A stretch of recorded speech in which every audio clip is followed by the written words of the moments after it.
Hey YouTube. Well, my eye caught this classic, this 1989 Buick Reatta with 109,000 miles. This truly is a rare car. It rides on the GM E platform, so cars such as the Oldsmobile Toronado, Buick Riviera, Cadillac Eldorado from the 70s, even the latest 2002 Cadillac Eldorado rode on that platform. Not to say that it's remained the same all those years, but that's just the designated name GM gave this platform. And it also was produced in rear-wheel drive and front-wheel drive. So there was lots of mixed use with this platform. Anyways, this is again a very rare car. It sports the tried and true GM 3.8 liter or 3800 series V6 engine.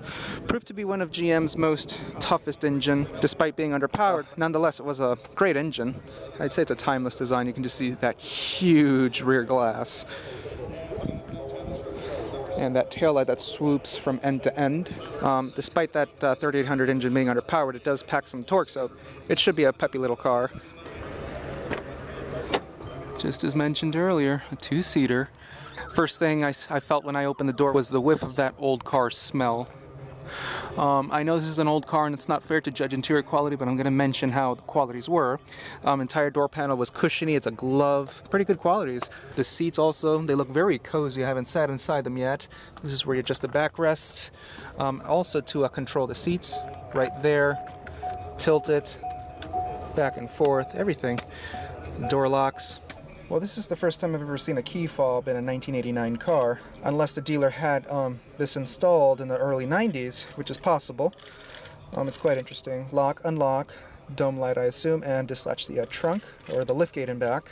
Well, yeah, it is a trunk. Well, start this thing up. You can see on the brake pedal, it has anti-lock brakes, so... I love that bong isn't so annoying like the newer GM cars. Well, let me show you around this interior. This is a new experience for me. I've never sat in one of these before. These seats are very comfortable. They're cozy, hugs your torso. You can just look at them. It's a throne. It's so, yeah, cushiony. Qualities, typical of a car of the 80s. Entire dashboard is cushiony. Look at the glove box right there. Does such the trunk and fuel filler lid. It's quite small, actually. Little cup holder rest. I mean, they won't really snug any cups, but yeah, you'll just have a rest for them. And check out this little infotainment. I mean, look at this screen. This is actually a cathode ray tube or a CRT display, like an old box TV. You can just see how the screen just angles. And it's touchscreen base. I mean, look at that. And it's very accurate. It's faster than my Ford Touch, which is so incredible. Automatic climate control right there, high, just touch away. The temperature, vehicle summary, average MPGs, even the date. And I think memory seating. The radio also will come on. I think this is a little bit difficult now when it comes to the radio. It's not well organized, but you guys get the idea. Gauges. And it works beautifully. You get the oil, voltage, and temperature. Options, trip computer, status. Wiper controls are right up here. Defogger, tape deck. I don't know how this opens up. Fog lamps. Let me see how I can open up that tape deck. Is there an eject button? Yeah. Look at that! It popped open. Touch it again over here. It popped. That's so cool. Fog lamps, lamp retract. This utilizes a 4-speed automatic, that is to be expected. I mean, back in the 80s, cars were just rocking on with 3 and 4 speeds. Power windows, such a small button, but it works. Power mirrors. Ashtray, little oxidized. Lift up this armrest. A little more storage right there. This is for such an old phone, maybe from like the 90s or the first Motorola's. Just look at that. Cassette tape holder. Armrest is cushiony. This steering wheel is actually pretty thick. It's leather wrapped. Tilts as well. Trip computer, you can do that up here as well. Change it to metric. This car has 109,000 miles, by the way. Headlamps is right up here. I think they pop open. Yeah, you saw how they opened up right there. I'll show you them later. Cruise control, turn signal lever, hazards. This headliner is nice and cushiony, mirror and vanity light, and such a cool little thing over here, these slide out shades. I don't recall cars of those days having such a feature. Light underneath, right there, as you can see, the map light. And there's no back seat to talk about. I believe this is access to the trunk, but this is really not working on me right now, unless I'm doing it wrong. Little storage compartments. It's very cool. I mean, you can store all your groceries in here. Little flashlight and an air compressor, it seems, or that's just a battery pack.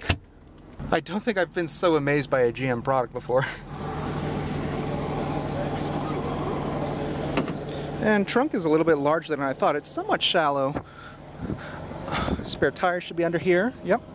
Little donut. It's jack neatly stowed. And funny how this car has struts on the sides. I mean, just look how clean everything is. This car was just so well kept. Let me just back out a little bit. And yeah, that door does drop down for the trunk, so I don't know why I couldn't open it. Maybe it's just a little stuck or wedged in there. The antenna mast comes out of here. It's electrical. This car rides on 215/65/15s. Rear disc brakes. GM's tried and true 3800 engine, which is a 3.8 liter overhead valve V6. Let's give it a little rev.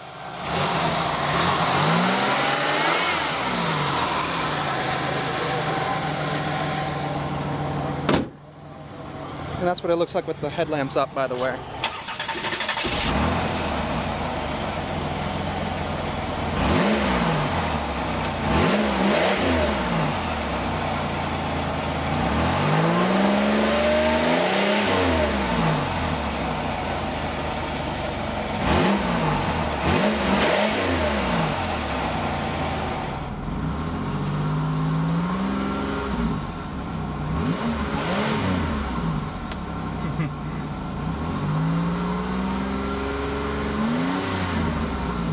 The door closed.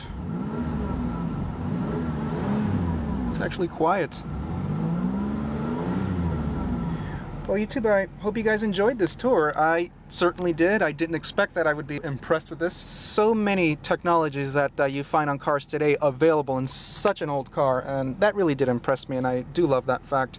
I'm not going to say that I would call this a badass car or anything, but you know, this is a respectable classic, and I do give GM a little praise for making such a push and implementing such technologies in a car. It just makes you wish that GM had inputted such technologies in just about every other product that they've made after this car.